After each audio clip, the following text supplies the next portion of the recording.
தமிழ் மக்களுக்கு எல்லாருக்கும் வணக்கம். இன்றைக்கி நம்ம சிஏல என்ன பார்க்க போகிறோம்னா தியரி பேஸ் ஆஃப் அக்கௌண்டிங்.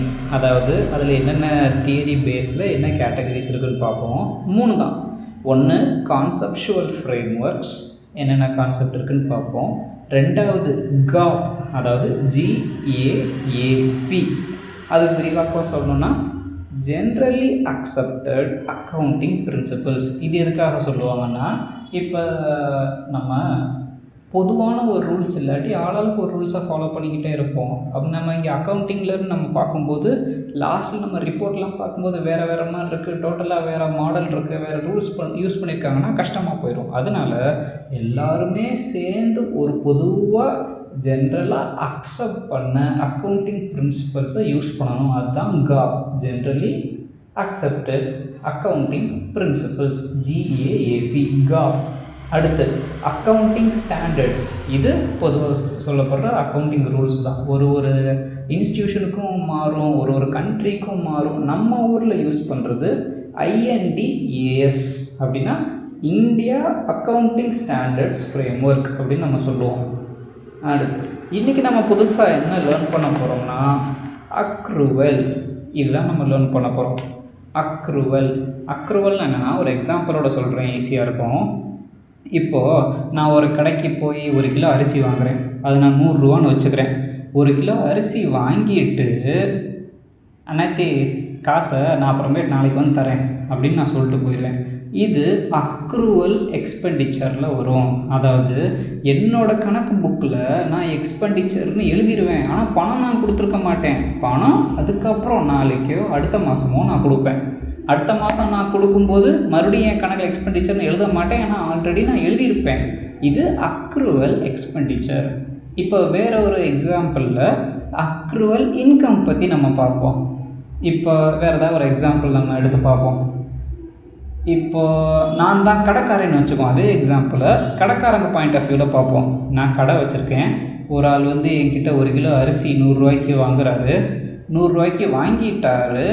நான் என் கணக்கில் உடனே இன்கம் 100 ரூபா அப்படின்னு நான் போட்டுருவேன். என் கணக்கு அக்கௌண்ட்ஸ் புக்கில் நான் எழுதிடுவேன். ஆனால் அவர் வந்து என்கிட்ட அண்ணாச்சி நாளைக்கு நான் தரேன் அப்படின்னு சொல்லிடுவார். என் கணக்கு புக்கு படி 100 ரூபா எனக்கு இன்கம் இருக்குது, ஆனால் பணம் என் கைக்கு வரல, அடுத்த மாதம் வரும். இது அக்ரூவல் இன்கம். இதுதான் ஒரு difference between accrual income and accrual expense. இப்போது நம்ம சில கான்செப்ட்ஸ் எல்லாம் பார்ப்போம். வெறும் 3 கான்செப்ட் தான், ரொம்ப புதுசாக சூப்பராக இருக்கும் லேர்ன் பண்ணுறதுக்கு. First entity concept. என்டிட்டின்னா நம்ம பொதுவாக என்ன சொல்லுவோம்னா, ஒரு தனி உருவம், ஒரு தனி ஆர்கனைசேஷன், ஒரு தனி ஆள் அப்படின்னு தான் நம்ம சொல்லுவோம். இப்போது எலான் மஸ்க்னா என்னென்னு நம்ம சொல்லுவோம், டெஸ்லாவோட இல்லாட்டி ஸ்பேஸ் எக்ஸோட ஓனர்னு நம்ம சொல்லுவோமா. ஆனால் டெக்னிக்கலாக டெஸ்லான்றது ஒரு என்டிட்டி, ஸ்பேஸ் எக்ஸ்ன்றது ஒரு என்டிட்டி. அதாவது எப்படி சொல்லணும்னா, எலான் மஸ்க்கு அதில் one of the shareholders, அதுதான் கணக்கு. இப்போது எலான் மஸ்க்கு அதில் ஒரு 1 கோடி ரூபா இன்வெஸ்ட் பண்ணுறாருன்னு வச்சுப்போம். நம்ம இங்கே ஒரு ஆர்கனைசேஷனையும் தனி என்டிட்டியாக மட்டும்தான் பார்க்கணும். அந்த ஸ்பேஸ் எக்ஸுக்கு தனியாக ஒரு அக்கௌண்ட் புக் இருக்கணும். ஸ்பேஸ் எக்ஸுன்ற பேரில் தனியாக ஒரு அக்கௌண்ட் புக் இருக்கணும், தனியாக பேன் கார்டு இருக்கணும், எல்லாமே தனியாக இருக்கணும். அது ஒரு தனி மனுஷங்க மாதிரியே செப்பரேட் என்டிட்டியாக தான் நம்ம பார்க்கணும். அதுதான் என்டிட்டி கான்செப்ட். ஒரு எக்ஸாம்பிள் சொல்லணும்னா, இப்போ எலான் மஸ்க் ஸ்பேஸ் எக்ஸில் 1 கோடி ரூபா இன்வெஸ்ட் பண்ணுறாருன்னு வச்சுக்குவோம். எலான் மஸ்கோட தனி பர்சனல் அக்கௌண்ட்டில் அது வந்து வெளியே போகிற மாதிரி கணக்கு, அவர் பாக்கெட்லேருந்து வெளியே போகுது. ஸ்பேஸ் எக்ஸோட தனி என்டிட்டி அக்கௌண்ட்டுன்னு ஒன்று இருக்குல்ல, அதில் பணம் உள் வரவாக இருக்கும்.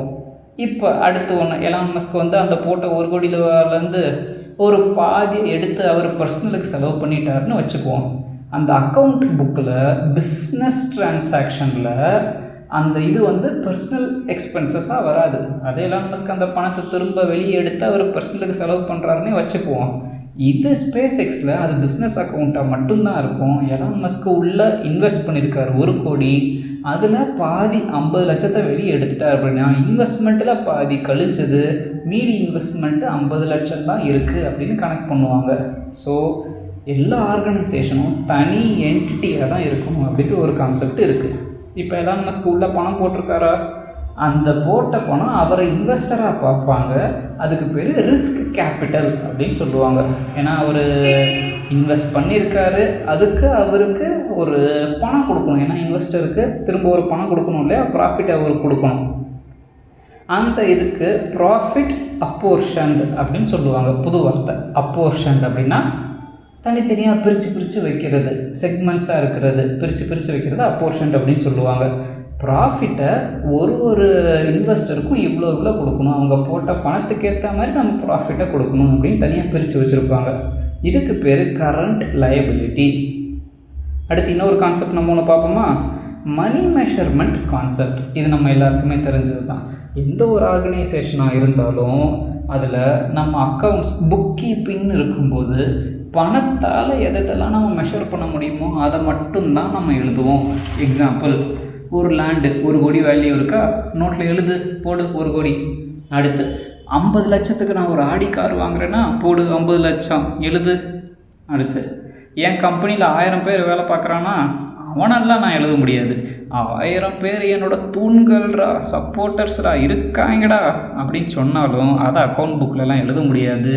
ஏன்னா எவ்வளவு தான் பெரிய சப்போர்ட்டர்ஸ், அந்த மக்கள் இல்லாமல் என் கம்பெனியே ரன் ஆகாது தான் உண்மை. அப்படி இருந்தாலும் அந்த 1000 மக்கள்ன்றதை என்னால் நோட்டில் எழுத முடியாது. ஏன்னா அதெல்லாம் நம்ம மணியால் மெஷர் பண்ண முடியாது. மெஷர் பண்ணக்கூடியது மட்டும்தான் நம்ம ரெக்கார்ட் புக்கில் எழுதணும். மணி மெஷர்மெண்ட் கான்செப்ட். இதில் என்ன கொஞ்சம் டீப்பாக ஒன்று பார்ப்போம். நான் இந்தியாவில் கொஞ்சம் செலவு பண்ணுறேன், இங்கிலாண்டில் கொஞ்சம் செலவு பண்ணுறேன். இந்தியாவில் நம்ம ருபீஸில் செலவு பண்ணுவோமா, இங்கிலாண்டில் நம்ம என்ன செலவு பண்ணுவோம், அங்கே பிரிட்டிஷ் பவுண்ட்ஸ்னு இருக்கும்னு நினைக்கிறேன், அங்கே பிரிட்டிஷ் பவுண்ட்ஸில் செலவு பண்ணுவோம். என்னோடய நோட்டில் 50 ரூபா 2 பிரிட்டிஷ் பவுண்ட்ஸ் அப்படின்லாம் எழுதக்கூடாது, ஒரே கரன்சியில் மட்டும்தான் எழுதணும். அப்போ தான் எனக்கு கடைசியில் எல்லாம் டேலி ஆகும். இது ஞாபகம் வச்சுக்கணும். அடுத்து 3வது கான்செப்ட், பீரியாடிசிட்டி கான்செப்ட். ரொம்ப இன்ட்ரெஸ்டிங்கான ஒன்று. இதை தெரிஞ்சுக்கிறதுக்கே ரொம்ப நாள் ஆச்சு. ஒரு டைம் பீரியடு இருக்கணும், இதுதான் ரொம்ப முக்கியமானது. இப்போ ஒரு ஆர்கனைசேஷன் லைஃப் பார்த்தா நமக்கு தெரிஞ்ச கம்பெனினா 100 வருஷம் இருக்கிற கம்பெனி, 200 வருஷம் இருக்கிற கம்பெனி அப்படின்லாம் இருக்கா. ஒரு கம்பெனி க்ரோ ஆகுதா என்னன்னு அப்படின்னு பார்க்குறதுக்கு ஃபுல் லைஃப் டைம்லாம் பார்க்கக்கூடாது, 100 வருஷம் வச்சு அப்படிலாம் பார்க்கக்கூடாது, 200 வருஷத்துக்கு அப்படிலாம் பார்க்கக்கூடாது. ஏன்னா லைஃப் டைம் போய்கிட்டே இருக்கும். நம்ம கரெக்டாக ஒரு பீரியடை சூஸ் பண்ணி அந்த டைம் பீரியட் தான் ஃபிக்ஸ் அப்படின்னு பார்க்கணும். இதை நம்ம இந்தியாவில் லோக்கலில் ஃபினான்ஷியல் இயர் அப்படின்னு சொல்லுவாங்க. நமக்கு இந்தியாவில் ஃபினான்ஷியல் இயர் 1 ஏப்ரல் ஆரம்பித்து 31 மார்ச் முடிஞ்சிடும். ஃபினான்ஷியல் இயர் ஆரம்பிக்கிறது 1 ஏப்ரல். அடுத்து இப்போது அந்த அக்ரூட் அதை பற்றி நம்ம பார்த்தோம்ல, அதை பற்றி இன்னும் கொஞ்சம் நம்ம டீட்டெயிலாக பார்ப்போம். இந்த பீரியாடிசிட்டி கான்செப்டில் அக்ரூவல்ஸ்ன்னு நம்ம பார்த்தோமா, அக்ரூவல் இன்கம், அடுத்து அக்ரூவல் எக்ஸ்பெண்டிச்சர். இதில் நம்ம பார்க்குறது ஒரு எக்ஸாம்பிள் நம்ம பார்க்கலாம். லயபிலிட்டின்ற வார்த்தை இங்கே எப்படி வருதுன்னு பார்ப்போம். அக்ரூவல் எக்ஸ்பென்ஸ், அக்ரூவல் ரெவென்யூ இதெல்லாம் இருக்குது. சரியா? இப்போது நான் ஒரு டியூஷன் எடுக்கிறேன்னு வச்சுக்குவோம். ஆகஸ்ட் செப்டம்பர் இதுதான் என்னோடய மாதம். நான் செப்டம்பர் மாதம் தான் டியூஷன் எடுக்க போகிறேன். ஆனால் அந்த பேரண்ட்டோ ஸ்டூடெண்ட்டோ எனக்கு ஆகஸ்ட் மந்த்லேயே பணம் அனுப்பிடுவாங்க. இந்தாங்க சார் வச்சுக்கோங்க, சந்தோஷமாக வச்சுக்கோங்க, எனக்கு செப்டம்பர் மந்த்து கரெக்டாக டியூஷனை ஆரம்பிச்சிருங்க அப்படின்னு ஆகஸ்ட் மாதத்துலேயே பணத்தை கொடுத்துருவாங்க. ஆனால் என்னோடய ரெக்கார்ட் கீப்பிங் படி நான் செப்டம்பர் மந்தில் தான் எனக்கு ரெவென்யூ அப்படின்னு நான் எழுத முடியும். ஆனால் முன்னாடியே எனக்கு பணம் வந்துருச்சா, நான் எந்த ஒரு செயலும் செய்கிறதுக்கு முன்னாடியே எனக்கு பணம் வந்துருச்சு, நான் இன்னும் புக்கில் அதை எழுதலை, அடுத்த மாதம் தான் எழுதுவேன். இது எனக்கு liability. Cash received in advance, இது லயபிலிட்டி. அடுத்து ஒரு கேஸ் பார்ப்போமா, ட்ரேட் ரிசீவபிள். இதிலே ஒன்று அசட்டுன்னு ஒன்று இருக்குது. அதே டியூஷன் தான் நான் எடுக்கிறேன். ஆகஸ்ட் செப்டம்பரில் நான் டியூஷன் எடுத்துட்டேன். ஆனால் பேரண்ட் எனக்கு பணம் கொடுக்கல. செப்டம்பரில் கொடுக்க வேண்டியது அக்டோபரில், சார் அடுத்த மாதம் நான் தரேன் அப்படின்றாங்க. நானும் சரி ஓகே சார் அப்படின்னு நான் சொல்லிடுறேன். இது எனக்கு அசட்டாக இருக்கும். இதுக்கு பேர் ட்ரேட் ரிசீவபிள். நான் செய்ய வேண்டிய வேலையை செஞ்சு முடிச்சுட்டேன், என்னோடய பங்கை நான் கொடுத்துட்டேன், எனக்கு வர வேண்டிய பணம் அடுத்த மாதம் தான் வருது. ஆனால் என்னோடய ரெக்கார்ட் புக்கில் நான் எப்படி எழுதுவேன், எனக்கு இன்கம் அப்படின்னு நான் எழுதி முடிச்சிடுவேன். பேப்பரில் எனக்கு பணம் வந்தாச்சு, செப்டம்பர் மாதம் டியூஷன் முடிச்சுட்டேன், வர்ற பணம் எனக்கு வந்தாச்சுன்னு எழுதிடுவேன். ஆனால் கைக்கு எனக்கு கேஷாக வரல. புக்கு படி நான் எழுதிடுவேன், கைக்கு கேஷாக வரல. இது எனக்கு அசட்டு. இதுக்கு பேர் ட்ரேட் ரிசீவபிள். புதுசாக இருக்கா? அடுத்து இன்னும் ஒன்று பார்ப்போம். ட்ரேட் அட்வான்ஸ் அப்படின்னு ஒன்று இருக்குது. அசட் ப்ரீபேமெண்ட் அப்படின்னு ஒன்று இருக்குது. இன்னொன்று லயபிலிட்டி அப்படின்னு ஒன்று இருக்குது. Outstanding liabilities. இதை பற்றி நம்ம இப்போ பார்ப்போம். இப்போ ஒரு எக்ஸாம்பிள், நான் ஒரு பிஸ்னஸ் பண்ணிக்கிட்டு இருக்கேன். நான் யார்கிட்டையாவது போய் ஒரு பொருள் வாங்க போகிறேன் அப்படின்னு சொல்லுவோம். அந்த கடைக்காரங்களே எடுத்துக்கோமே, அண்ணாச்சி நான் அடுத்த மாதம் உங்ககிட்ட 10 கிலோ அரிசி வாங்க போகிறேன், இப்போயே பணம் வச்சுக்கோங்க, சந்தோஷமாக வச்சுக்கோங்க அப்படின்னு நான் கொடுத்துட்டு வந்துடுவேன். என்னோடய புக்கில் நான் அடுத்த மாதம்தான் எனக்கு எக்ஸ்பென்ஸுன்னு நான் எழுத போகிறேன். அடுத்த மாதம்தான் எனக்கு அரிசி தேவை, அடுத்த மாதம்தான் நான் எக்ஸ்பென்ஸ்னு எழுத போகிறேன். ஆனால் இப்போவே நான் பணத்தை கொடுத்துட்டேன். ஓகே, இது எனக்கு ஒரு அசட். ப்ரீபேமெண்ட்ன்றது இதில் தான் வரும். ட்ரேட் அட்வான்ஸ் முன்னாடி நம்ம பார்த்தது ட்ரேட் ரிசீவபிள், ஃப்யூச்சரில் தான் எனக்கு பணம் வரும். இது நான் எக்ஸ்பென்ஸாக பார்க்குறேன். ட்ரேட் அட்வான்ஸ் நான் ப்ரீபேமெண்ட் பண்ணிட்டேன், இது எனக்கு அசட்.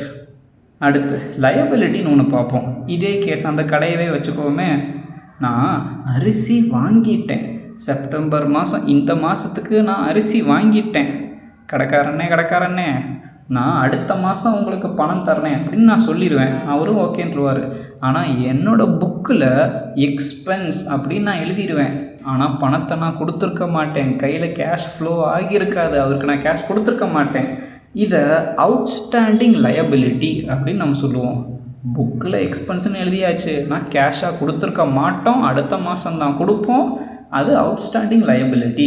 அடுத்த மாதம் கொடுத்துருவோம், மறுபடியும் நம்ம நோட்டில் எக்ஸ்பென்ஸ்னு எழுதக்கூடாது, ஏன்னா ஆல்ரெடி எழுதியாச்சு. இதுக்கு பேர் அவுட்ஸ்டாண்டிங் லயபிலிட்டி.